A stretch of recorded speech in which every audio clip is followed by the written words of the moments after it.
my name is Steelbeck, and you're the rabbi from another planet. Please like, share, and subscribe, and ring the little bell. Ring that little bell so you're notified when new videos drop. And this is a review of Stranded Volume 2, the second in the latest Paul McGann ongoing story, and it's not good. It's not good. I'm not sure if I would have bought this had I not pre-ordered this, and it's a sad day for me because I'm not moving forward. I'm not moving forward with this range, and as it's part of this ongoing narrative, I'm out, which is, yeah, again, it's really sad that I'm there. I'm always sad when I got to a point where I can't recommend a Big Finish release. This is not a good one. But getting into review, I'll tell you exactly why I didn't like it momentarily. But before we get there, can you hit the like button? Even though it's a bit of a sad video for me, can you hit the like button? Can you hit the share button? Yeah, honestly, you want to share this one. People need to know. People be forewarned before they put their money up onto this one. Like, share, subscribe. Hit that subscribe button to be freaking awesome. Yesterday, I was just 1 subscriber away from hitting 2,900 subscribers. Today, I'm 2. So, you know, if you can hit the subscribe button, that'd be really good. Thank you very much. Comment. You can comment. Comment whatever you want. Comment Stranded. Stranded 2. Sucks. Actually, just say Stranded sucks because it does. It just sucks. It's not good on any level. It's just so tone deaf. Like, share, subscribe, comment, and check out my Indiegogo. It's scheduled to end in about 23 hours or something like that. It was supposed to go for another 30 days. I screwed up. I clicked the wrong button. I wanted to extend it 30 days, and it said yeah, sure, no problem. And then I realized I screwed it up, and so it's finishing in a day. But it's going to be still around. It's going to be in demand, which means you can basically the same thing. I will be honoring all the stretch goals that we meet, that we break right up until the point where it closes and goes into fulfillment. So please don't let that hold you back. So 2 freaking awesome graphic novels, The Imperium, a love letter to telly fantasy of the 1960s, much like Stranded 2 isn't. It's more like taking a piss on telly fantasy of the 1960s, and biblical that's 105 pages, and biblical is 220 pages long. Freaking awesome, 2 freaking awesome graphic novels. I recommend them very, very highly, which is, yeah, kind of unsurprising because I didn't make them. So if you get the package where you get both graphic novels, which is the one you really want to get, you also get a ton of extras, just a ton of extras. You get let's look at this, For the Male Gaze, a series of 5 very, very tasteful art cards based on my 12-year-old titillations.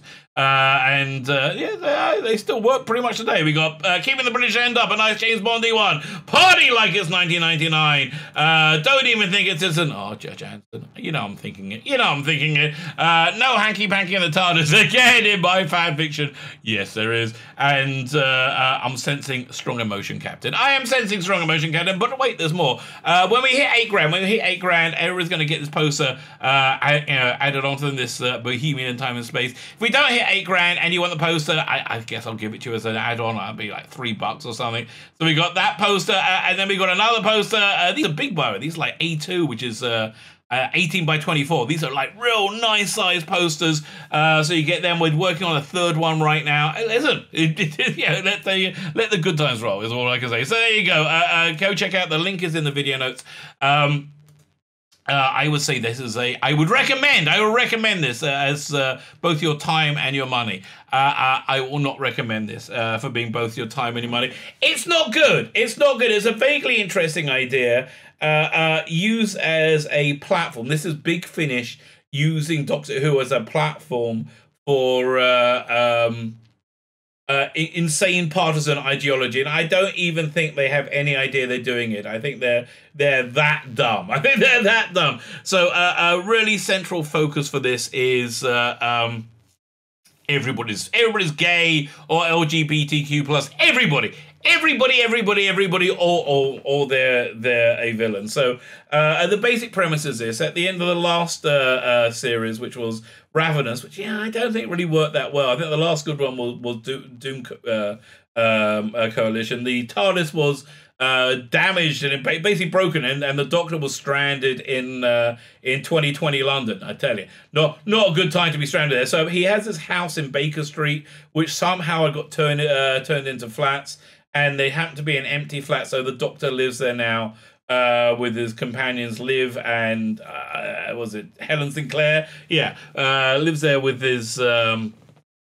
And it's essentially very, very contemporary drama. It's very EastEnders. It's very, very, very EastEnders. And most people in it are gay of some sort. So a central focus of this box set is Tanya. Tanya has been upgraded from appearing in this to being a companion, and she's brilliant and she's great in every way. There's nothing bad about her at all.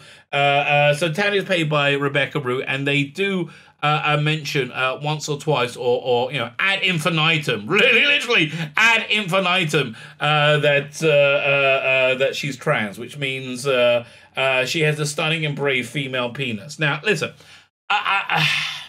and that's really a central thing that you've got to accept. You've got to accept the normality of that. Now, if you're trans, again, nothing against you. But here's the thing. We live in a world where it's verboten to question if a penis can be female, or in a society where it's verboten to say a female might not be a penis might not be female, or a vagina may not be male, right? We live in a society where it's verboten. Essentially, we live in a society where we say one's perception of self is more relevant than one's physical attributes. To me, listen, I don't know who's right and wrong. I don't know. I can't look into the cauldron of creation and see if somebody who thinks they're a woman and they have a penis, if they're a woman or not, I don't know. I respect their belief. I do respect their belief. In much way, I respect the belief of Christians or Muslims. Now, I respect their beliefs, but I don't share them, right? And I think a lot of people who's waving a flag for this platforming, which is what it is, share the beliefs of Christians, for example, right? But they're fine with not sharing the beliefs of Christians. They're not fine with Christians not sharing their beliefs, which is this is good. So and again, I don't want to dictate to anybody how they should live their life. But I don't know. If Rebecca Root, I don't know if she is somebody who is emancipating themselves and connecting to their true essence, or if she's somebody suffering from mental illness. Right, and it's and which I'm contributing to by validating. Like if you ever had a relative who had Alzheimer's or in a delusional state, you don't help them. And it's very, very trying. It's very trying. You don't help them by agreeing to their delusional state. Like I had a relative who in the last years of life had Alzheimer's. They kept thinking they were a kid or this, and they didn't know where they were. You always say, no, we're in hospital right now, because I think reality is a good thing. So it made me feel really, really uncomfortable. So am I contributing to this person's mental illness, right? And again, I don't know this is a mental illness. I don't know if I'm right or I'm wrong. This is just a matter of belief. I think the science is kind of hard that that having a penis makes you kind of male, right? But whatever. But the ideology that's being platformed in this box set is that if anybody questions this, they're clearly a bigot. They're clearly evil. They clearly want to see harm done to anybody who doesn't agree. No, we just want peaceful coexistence. And for me, this was like doing a box set based on somebody's fundamental beliefs that I don't necessarily share. Like, if the Doctor had to go back in time and help put Jesus on the cross, for example, or if the revolving around the Earth being flat, things I'm not necessarily that are not in my. And again, I don't mind people believing things other than me. It doesn't bother me at all. I think it's good that people think differently from me. A little bit of I know not advice, the parenting outlook I will give you is that it's always nice when your kids do things similar to you because it validates you. But I would say it's even better. It's even better when kids find their own path. They disagree with you and they go off and they live their adult life and they go off do things differently from you because that means they're living life, they're experiencing life, and they're doing it for themselves. So I'm happy for people to have differing points of view. I'm genuinely happy to have people with different points of view. I'm not happy to pay money to listen to fundamentalist propaganda, which is what I think this is. So Rebecca Root's character Tanya is dating Livchenko because she's from the future, and in the future they're all enlightened, and everybody is trans and fluid with sexuality and gender. There's nothing weird about that at all. Nobody, because that's unquestionably what life should be. Right? That's the philosophy they are platforming this with. So what really annoys me is they don't really have confidence to platform this in a standalone product. They're dragging people like me into this kind of unwillingly, and I'm not going any further. And I think if they want to do this as a standalone series, let's see how well it does. Right? I don't think it'll do so well, and I think I think that you've used my love of Doctor Who to finance your ideological propaganda, which I'm kind of pissed off about. And the result is I'm not buying any more Stranded, but I'm not buying any more Paul McGann range until it's clearly not ideological propaganda. So also you joining the storyline isn't quite enough to keep on board.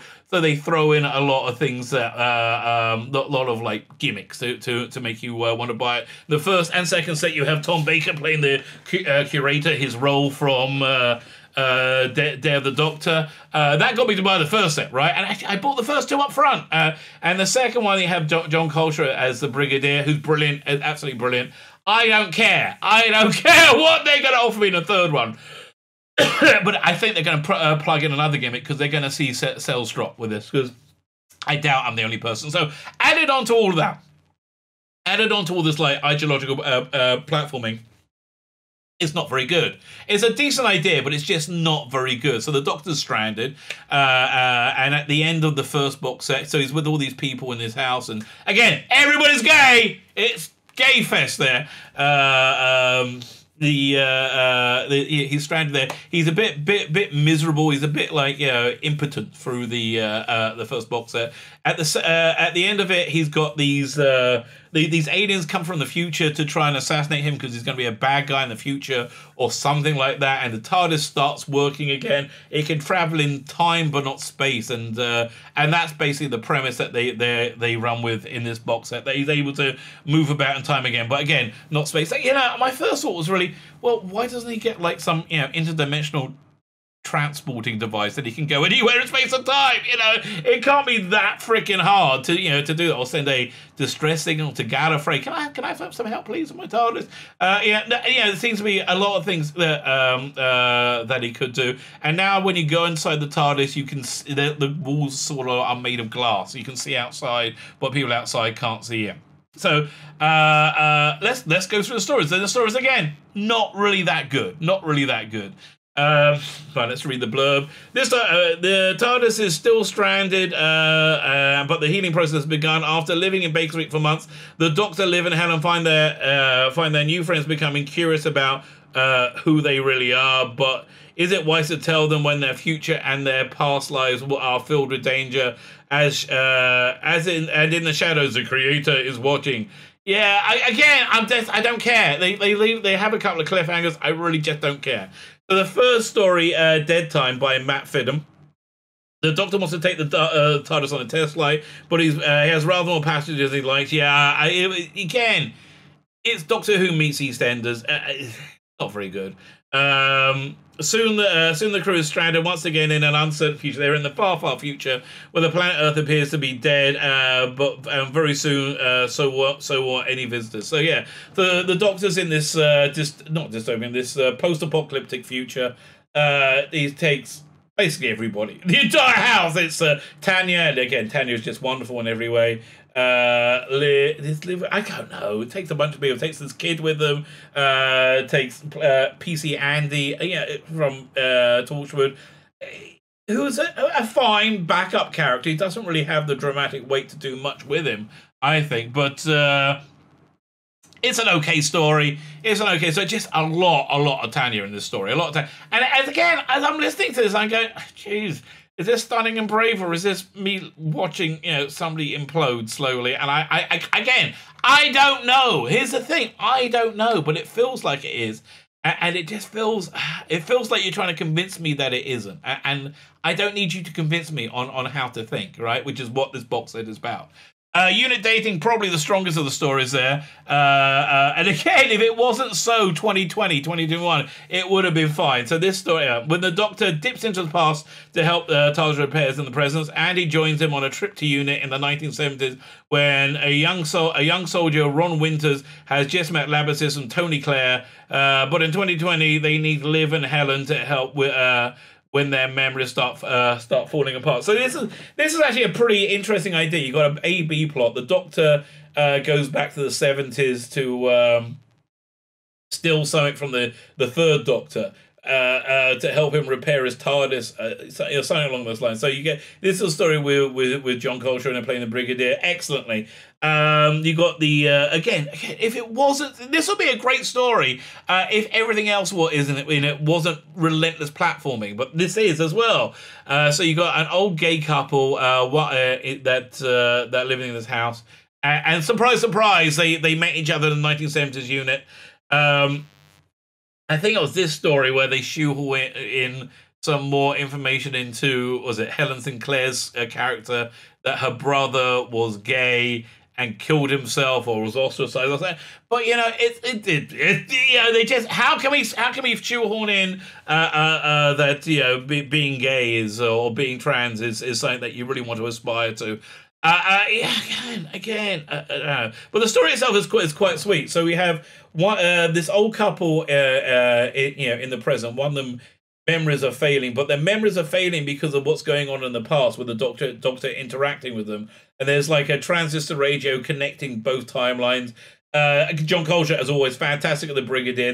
There's one woke moment in this that I really liked. I think it really did work for the Brigadier when he says to this gay couple as they're meeting in the 70s. And he catches them like sort of canoodling, and he said, "No, not on duty." And he said, "But of course, after off duty, I have no problem with whatever my soldiers get up to. I am quite an open-minded chap." So I can kind of see the Brigadier doing that, right? That feels in character to me. Story 3, Bakery Irregulars. God, another one. So the Doctor takes Zakir and Aisha, because again, no one's a white male. There's no white males left in the Doctor Who universe. To see some family history. Yeah, this is like a really bad idea.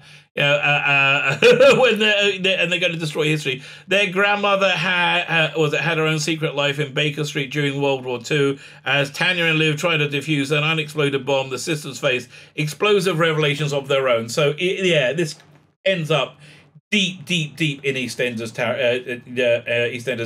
territory. I'm assuming Zakir and Aisha are an Asian, Asian pair of people.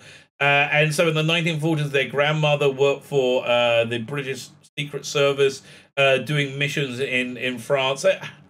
I don't know my history. I don't know my history at all. It just seems to be that if you want somebody to not stick out like a sore thumb, you don't send somebody with a darker skin color in the 1940s to a place where everyone is predominantly white. I mean, it's basically putting a giant target on their head. But maybe they did it. I don't know. It feels like they're trying to convince me that being Asian still makes you British, and you can still be a proud British person, which any sane person believes. For goodness sake! Oh my God! Again, it's the worst thing is it's platforming of ideas that mostly you don't have a problem with, that nobody's had a problem with. Again, the crazy people, because there's no diversity at Big Finish whatsoever. These crazy people insist that we live in a deeply racist society in Britain. The Long Way Around doesn't really work. It's basically a series of two-handers. They're in the future, 2050, and it's like, again, it's a dystopian future. This is a timeline gone wrong, and you have an interrogator talking to the different. They captured the whole TARDIS team, and they interrogate them, individually. Well, in the present, this is one with Tom Baker in it. You have Tom Baker talking to a young child, a young girl who was clearly played by an adult. Well, that wasn't very good at all. One of the revelations is that the young girl is actually the interrogator from 30 years in the future.